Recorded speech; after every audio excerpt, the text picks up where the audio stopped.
Hello everyone, Gitashi Kitchen and Blogger অন্য এটা ভিডিওলৈ আপোনালোক সকলোকে আদৰণি জনাইছো আৰু আশা কৰিছো আপোনালোক সকলো বিলাক ভালে আছে আৰু মই আহিছিলো অকমান টাউনলৈ আৰু এই টাউনৰ পৰা ঘূৰি আহোঁতে আজি ব্লগটো আৰম্ভ কৰিছো আৰু এই ঘৰত আহি পাই দেখিছো সৰু ছোৱালী জলনাতে আমন জীবন কৈ ইফালে সিফালে চাই পেলাই বহি আছে আৰু দুইজনী ছোৱালী ঘৰতে আছিল আৰু যাওঁতে ভাত ডালি সবজি বনাই গৈছিল আৰু এতিয়া বনাম মাছ আৰু মাছ কেনেকৈ বনাম আপোনালোকক দেখুৱাম আৰু এতিয়া এয়া তাই চাওক কি মেও মেও কৰি আছে মেকুৰী এটা আছে আৰু মেকুৰীটোক মোক ফটো উঠাবলৈ কৈ আছে মানে ভিডিও কৰিব কৈ আছে সেইটো মেকুৰী আমাৰ ঘৰৰ পোহনীয়া নহয় এই ওচৰ পাজৰে এইকেখন ঘৰতে ইফালিফাল কৰি থাকে উঠাই দিছো তোমাৰ মেকুৰীকো উঠাই দিছো দে আৰু বহুত গৰম আজি ৰ'দো বহুত বেছি আৰু এয়া সকলো যোগাৰ যাওঁতে কৰি গৈছিল খালি মাছত হালধিখিনি নিমখ এতিয়া খানি ললো বাকিখিনি যাওঁতে কাটি কুটি গৈছিল আৰু এয়া পটল এনেদৰে কাটি লৈছো এনেদৰে কাটিলে গুটিবিলাক ওলাই নাযায় আৰু এয়া নহৰু অলপমান থেতেলিয়াই লৈছো পিয়াজ আৰু এটা ডাঙৰ বিলাহী জলকীয়া আৰু গুড়া মছলা ব্যৱহাৰ কৰিম হেতু ৰেচিপিটো লগতে কৈ যাম প্ৰথমতে এয়া সৰিয়হ তেল অলপ কেৰাহীত দি পেলাই মাছখিনি ফ্ৰাই কৰি ললো বহুত গৰম আৰু আহি এয়া পাকঘৰত সোমাইছো বহি হাত ধুয়ে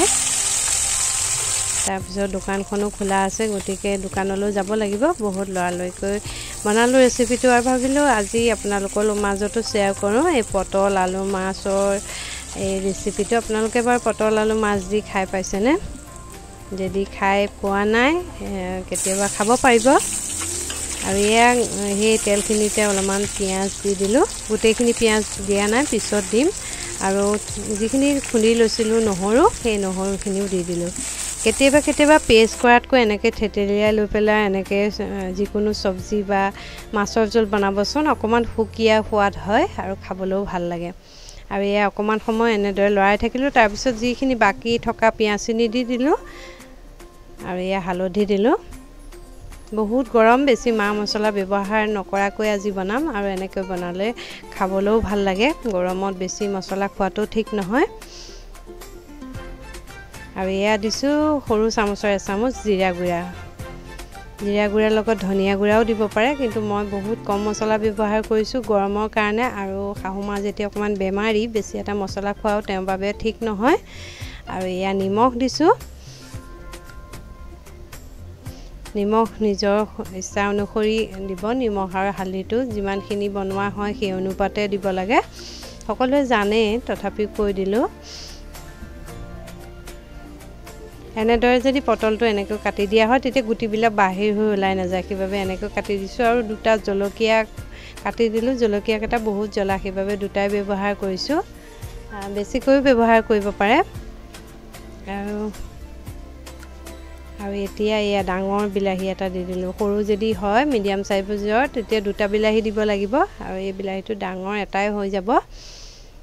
বিলাহীটো অকমান পিছত দিছো তেলতে দিয়া নাই কাৰণ পটল আলু মই বেলেগকৈ আৰু ফ্ৰাই কৰি উলিয়াই ৰখা নাই যে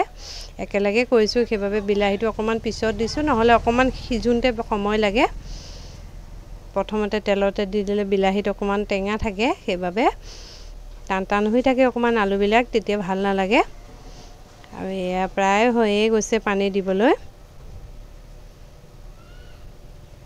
আৰু এয়া পটল এয়া টুকুৰা হৈ গৈছে আলু মানে সিজি গৈছে আৰু এতিয়া ইয়াত পানী ব্যৱহাৰ কৰিম গৰম পানী ব্যৱহাৰ কৰিছো গৰম পানী ব্যৱহাৰ কৰিব যদি গৰম এনেকুৱা সবজি ঠাণ্ডা পানী দি দিও তেতিয়া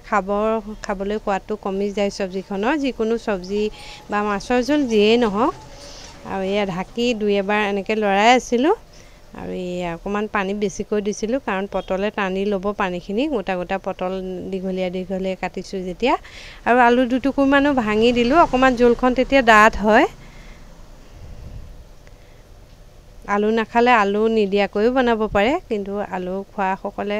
আলু এটুকুৰ হলে ভাল লাগে আৰু তাৰ পিছত মাছও দি দিলো মাছখিনি দিয়াৰ পিছত ঢাকনখন নিদু নহলে মাছখিনি ভাঙি যাব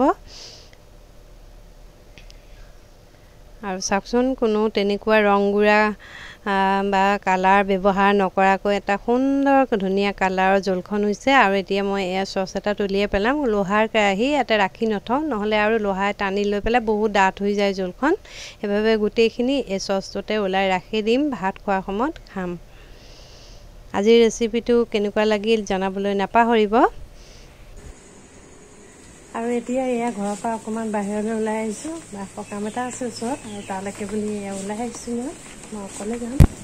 আৰু এতিয়া 5টা বাজিছে, আৰু 5টা বজাত এয়া মাক খবৰ কৰিবৰ কাৰণে আলহী আহিলে, আৰু তেওঁলোকৰ কাৰণে এয়া চৰ্বত দিছোঁ। আৰু এওঁলোক হ'ল জ্যেষ্ঠ নাগৰিক সন্মিলনৰ মিটিং হৈছিল, আৰু এয়া মা মিটিঙলৈ যাব পৰা নাই, সেইকাৰণে ঘৰতে সম্বৰ্ধনা জনাইছে। আপোনালোককো অকণমান ভিডিঅ' আকাৰ দেখুৱালোঁ, আৰু এই সুন্দৰ মুহূৰ্তখিনি মই ভিডিঅ'ৰ জৰিয়তে ৰাখিব বিচাৰিছোঁ, কেতিয়াবা চাব পাৰিম। ৰঙাপাৰা জ্যেষ্ঠ নাগৰিক সন্মিলন শোণিতপুৰ অসম 2024 বৰ্ষ 80টা বসন্তৰ ঊৰ্ধৰ জ্যেষ্ঠ নাগৰিকৰ সম্বৰ্ধনা পত্ৰ দিনাংক 8/7 আমাৰ দ্বাৰা প্ৰতিষ্ঠা দিৱসৰ দিনা প্ৰতি মাননীয়া চিত্ৰাৱলী দেৱী নমস্কাৰ গ্ৰহণ কৰিব। আমি ৰঙাপাৰা জ্যেষ্ঠ নাগৰিক সংস্থা বাৰুকৈ গৌৰৱান্বিত যে আপুনি ইতিমধ্যে 80টা বসন্ত পাৰ কৰি শতবৰ্ষৰ আৰ কাপোৰত হাত বুলাই জ্যেষ্ঠৰো জ্যেষ্ঠ এক যুগান্তৰকাৰী নাগৰিকত্বৰ কিতাপ পোৱাৰ অধিকাৰী হোৱাৰ আজিৰ এই পবিত্ৰ প্ৰতিষ্ঠা দিৱসৰ শুভ মুহূৰ্তত আপোনাক আদৰিবলৈ পাই আমি বাৰুকৈ সুখী হৈছোঁ।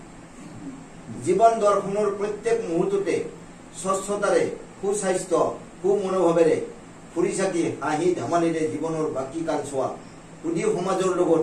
আৰু পৰিয়ালবৰ্গৰ সৈতে সুখ শান্তিৰে অতিবাহিতা কৰাৰ আশীৰ্বাদ দিবলৈ পৰম পিতা পৰমেশ্বৰৰ ওচৰত প্ৰাৰ্থনা জনাই এই সম্বৰ্ধনা পত্ৰ প্ৰেৰণ কৰিলোঁ। জয়তু জ্যেষ্ঠ নাগৰিক সংস্থা লগেন বসুমতাৰী আৰু গোবিন্দ দাস।